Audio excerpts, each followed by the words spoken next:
ماں سے بچہ سیکھتا ہے.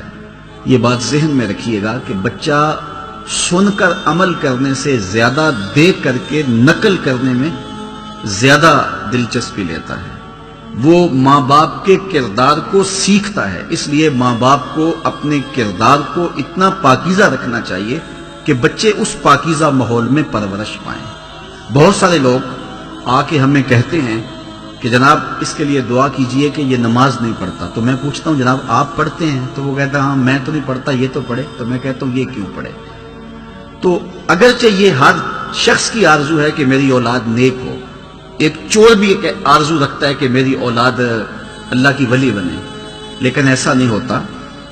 جو ضابطہ ہے عمومی طور پہ وہ یہی ہے کہ جس طرح کے ماں باپ ہوتے ہیں اس طرح کی اولاد ہوتی ہے.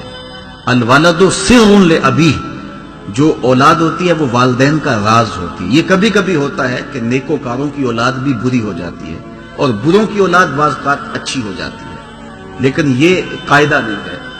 قاعدہ یہ ہے کہ اچھوں کی اولاد اچھی ہوتی ہے، اچھی تربیت کے ماحول میں پلنے والے بچے صالح ہوتے ہیں، اور برے ماحول میں پرورش پانے والے بچے برے ہوتے ہیں. تو اس لیے اپنے گھر کا ماحول جب آپ اچھا بنائیں گے، فرمایا گیا گھروں کو قبرستان نہ بناؤ، کیونکہ جب گھروں میں نماز پڑھو گے تو بچے تمہاری نقالی کریں گے. امام غزالی کا بھی قول میں نے آپ کے سامنے رکھا کہ ہر عمل پہلے ریا ہوتا ہے، پھر عادت بنتی ہے اور پھر عبادت بنتی ہے. تو ابتداءً وہ امام غزالی کے قول کے مطابق ریا ہے. وہ سجدے میں بھی ایک آنکھ سے دیکھیں گے کہ ماں باپ دیکھ رہے ہیں، اور اس کے بعد پھر آہستہ آہستہ عادت بن جائے گی، اور پھر آہستہ آہستہ وہ عبادت بن جائے گی. اور یہ بات ذہن میں رہے کہ جو بچے بچپن میں نیک عمل کرتے ہیں، بلوغت کے بعد احکام شریعہ کا نفاذ ہوتا ہے، لیکن جو بچے بچپن میں صالح اور نیک عمل کرتے ہیں ان کا ثواب ماں باپ کے نامہ اعمال میں لکھا جاتا ہے. تو دوسری بات کہ اس عمر کی پختگی ساری زندگی ساتھ دیتی ہے.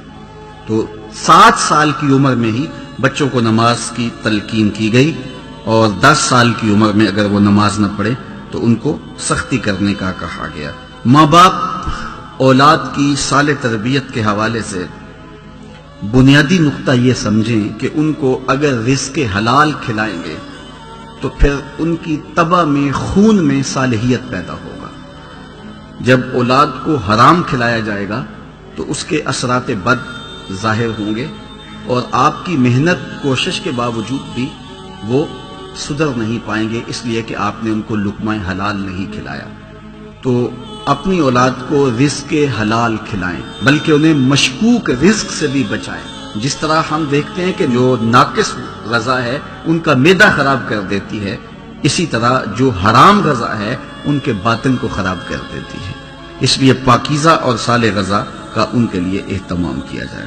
اپنے اولاد کی اچھی کفالت کرو، جو وسعت ہے اس کے مطابق اپنی اولاد کے اوپر جو ہے وہ کشادگی کی جائے. میرے حضور علیہ الصلوۃ والسلام نے فرمایا جو تم لقمہ لا کے اپنے اہل خانہ کے منہ میں رکھتے ہو وہ بھی صدقہ لکھا جاتا ہے. تو اپنی اولاد کے اوپر کشادگی کے ساتھ خرچ کرنا چاہیے، اور انہیں کشادگی بھی دینی چاہیے، لیکن انہیں قناعت اور توکل بھی سکھانا چاہیے.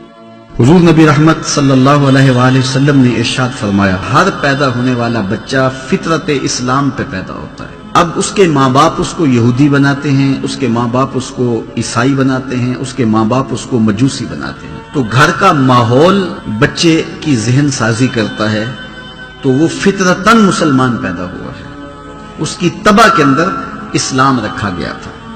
تو ماں باپ کی تربیت اسے جس سانچے میں ڈھالنا چاہے ڈھال دے. مجوسی بنانا چاہے تو مجوسی بنا دے گی، اگر وہ بت پرست ہوں گے تو بیٹا بھی بتوں کو پوجنے لگ جائے گا، ان کی تعظیم بجا لائے گا. اور اگر وہ اسلامی طریقے کے مطابق اس کی تربیت کریں گے اور وہ مسلمان ہوں گے تو بچہ ایک صالح مسلمان کی صورت کے اندر معاشرے کا ایک صالح فرد بنے گا. اپنی اولادوں کو دین سکھاؤ، اپنی اولادوں کو نماز کا خوگر اور عادی بناؤ، ان کو کھینچ کھینچ کے نماز کی طرف لے جاؤ، یہ عادی بن جائے نماز کے، تاکہ بعد از انتقال دعاؤں کے سلسلے جاری رہیں